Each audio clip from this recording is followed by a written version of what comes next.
Thank you. Our second presentation for today features remarks from Trish James. Trish is the co-founder of Seniors Helping Seniors. This is an organization that is a national organization, and Trish and her husband John represent the local chapter of that. And their mission is to help seniors enjoy community life while living independently and exercising the options available to them as long as they can. She will talk about the services that they provide in the local community, which is defined as the villages, Wildwood, Lady Lake, and the surrounding areas, and how you can take advantage, first of all, how you can locate those services, and secondly, how you can take advantage of them. So with that, I give you Trish James. I would like first to thank you for coming today. I appreciate that. I'd like also to introduce you to Elaine Eisenhower. She's the community liaison for Seniors Helping Seniors, and we provide home care in the communities that Jerry mentioned. We have a number of things we'd like to share with you today, but first I'd like to tell a little bit about my journey with home care. My parents lived close by to 3 daughters. They were very lucky. As they started to age, we were able to help out. And at the end of every service, my mother would say, "What do people do that don't have daughters?"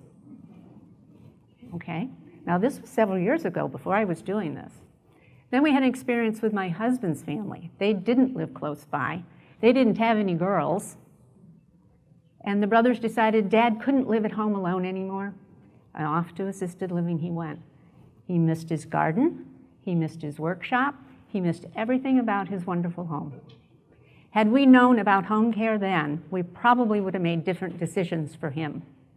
So today I'm going to give you some information to help you know when and how to select home care.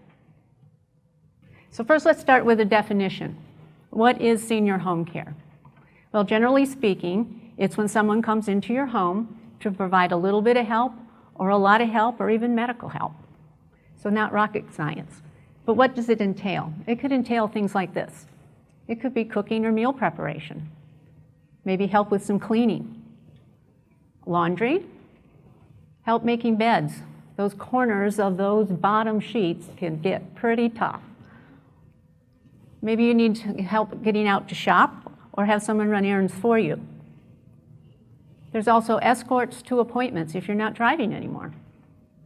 Some provide socialization and activities. Want to keep the mind going. Medication reminders fall into this type of services.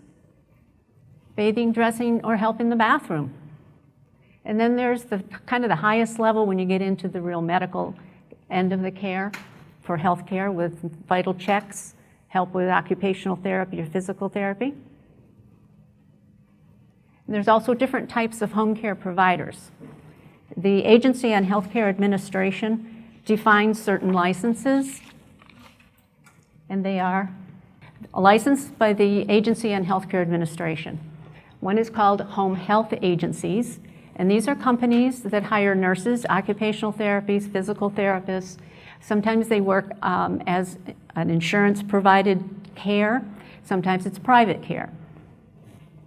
The next one is considered a nurse registry, and you could kind of think of this type of company as a broker for services. They actually arrange for various types of services that you might need. If you need a nurse, they'll find a nurse to help you. If you need help with some personal care, they'll locate a CNA or home health aide for you. The people who work for nurse registries are not employees of the registry. They are independent contractors. The next is hospices. A hospice, they provide a wide range of services for those who have been diagnosed with a terminal illness. And sometimes those services can be done at home. Then there's home medical equipment providers. These are folks that bring the oxygen tank or other respiratory equipment. Durable medical equipment falls under this category, and that's where you get your customized walker or wheelchair or a lift chair. Then there's homemaker companion services, and that's what Seniors Helping Seniors is. And we provide the other kinds of support, just kind of like for the daily things. Grocery shopping, errands to appointments, escorts, things of that nature, meal preparation. There's one that is not listed here. It's not licensed by the Agency on Healthcare Administration. They're called independent home care professionals. And these would be nurses, occupational therapists, those folks that have gotten the proper training, the degree, they've sat for the boards and gotten their own license. They can work within the scope of that license. So if I were a nurse and held my license, I could do nursing care privately. So when is it time to consider looking for home care? There are concerns or issues that you can look for, such as mobility. Maybe you have a difficulty walking. Maybe you need a wingman. You have little balance issues.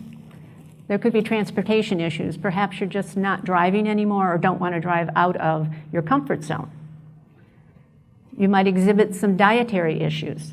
Maybe you're losing your appetite or you're just losing some weight. Poor diet can be an indication that you might need help. Then there's household issues. There could be difficulties doing the laundry, washing the dishes, vacuuming, or maybe you got some of those little dust bunnies lurking about. There are time and place issues. Have you ever had trouble finding your car after you've been in the grocery store? You see those little, what are they, the back scrubbers that people put on their antennas? That's to help them. That's a little trick. But time and place can be an issue for concern. It could also mean that you maybe are having difficulty tracking what day of the week it is and what time of the day it is. That could be problematic, particularly if you're taking medications at a certain time.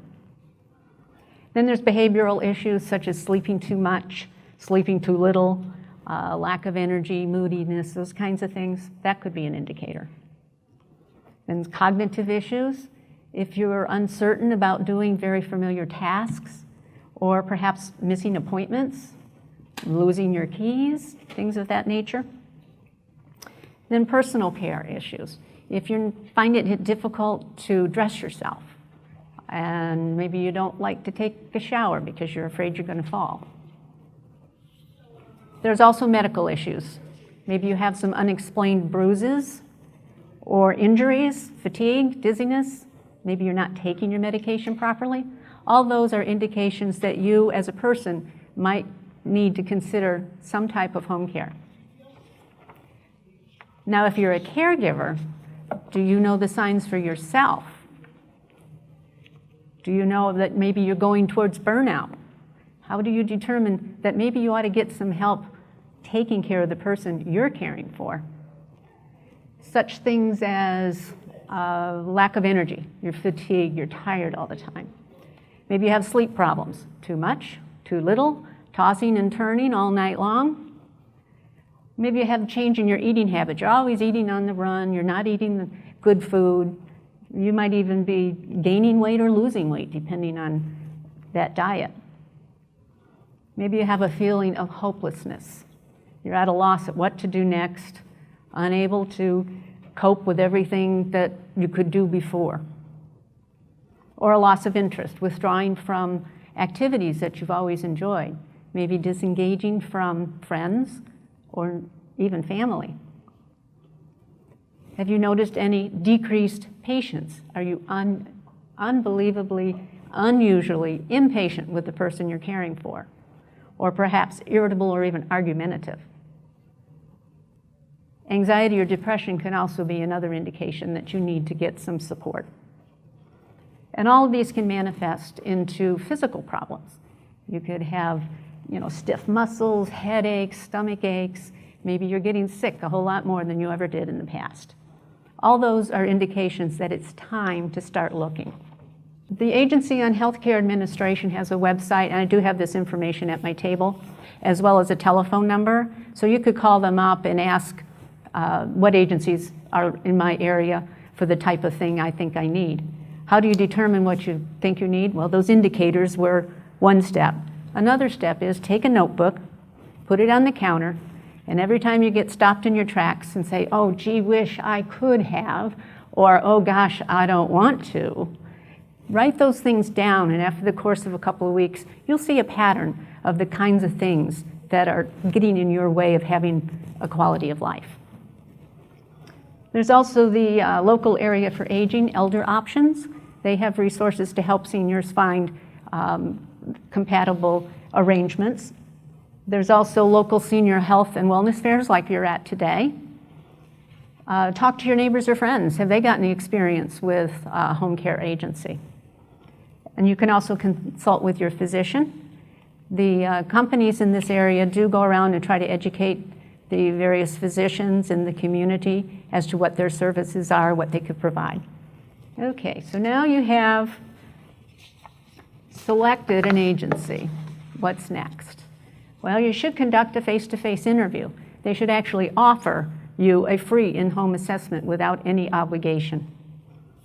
You might ask them some questions like, how long have you been in business? And why did you choose home care? I told you my story, why. Are people providing the care employees of your company? There are different business models. Why would you care? Well, with an employer-based model, you have some protections that you don't with an independent contractor. Just know the differences. Neither one is right or wrong. It's just know what your differences are. Ask them what their recruitment practices are. Do they have these big hiring campaigns? Do they look for people of a certain age? I do. Most people don't come to me wanting a job unless they're a senior, just because of the name. But ask them how they perform their screening. Any agency that is licensed by the Agency on Healthcare Administration is required to have anyone they hire who's going to do hands-on care, a criminal level 2 background check. So that is done, and it's maintained at a clearinghouse so that if there is a problem somewhere that can be reported, and that person's record will show that. You might want to ask what insurance they carry. Again, it's the difference in the business model. An employee-based model will carry workers' compensation insurance, for example. They won't necessarily do so in an independent contractor because they're not employees of a company. Then you might ask, how do you decide who's going to provide the care for me? And will it be the same person? Matching is an extremely important piece of what we do and what I feel is so important. You're inviting this person to come into your home, so you want to feel comfortable with them. The match has got to be there not only for what your skill set is, but also as who you are as a person. This should be all about you. It's not about the company. It's not about me. It's about you. So be sure you get somebody that you feel comfortable with. Do they offer you to interview the person before they show up the first day for work? I think it's paramount that you have that opportunity. You might also ask if you need to schedule in advance. How does the schedule work? It always works best if you can agree at a time and a date, a day of the week, and so on, that it works for everybody. It doesn't always happen, so you have to be able to call every now and then if there's a little something that comes up. And then lastly, you might want to know, do I have to sign a contract? Well, and there's a subtle difference between a contract and an agreement. Contracts tend to lock you in to a certain number of hours, certain number of dollars, and you can't get out of them for a certain length of time until those things have been met. An agreement tends to be a little softer. It just spells out what's going to happen, how much it's going to cost, when it's going to happen. And generally, you can get out fairly quickly with an agreement type arrangement. Plan ahead and plan now. So get your ducks in a row. Know what you need before you need it. That's why we went through those indications and the thing for you to write down what it is. Establish a safety net. What do I mean by that? If you are caring for someone, it's extremely important that you have developed a plan. What if something happens to you and you have to go to the hospital? What's going to happen to the person you're caring for while you're gone? So these things need to be developed, and there are local people that can help develop these plans. Big thing is, write it down, review it, change it as time goes on, because you'll be changing as time goes on. We don't know what the next hour is going to bring, more or less the next day. These things, if you will do them, will help you to avoid a crisis. Crisis situations are not the time to plan or make decisions. There's one other website that I would recommend, and it's caregiverslibrary.org. It has a lot of information, not only for caregivers, but it's just a plethora of good, solid information and articles that can help you or maybe get you thinking and have an aha moment every now and then. I do wish you all very well in your aging journey. I'm not far behind you. Well, that concludes my presentation. Thank you.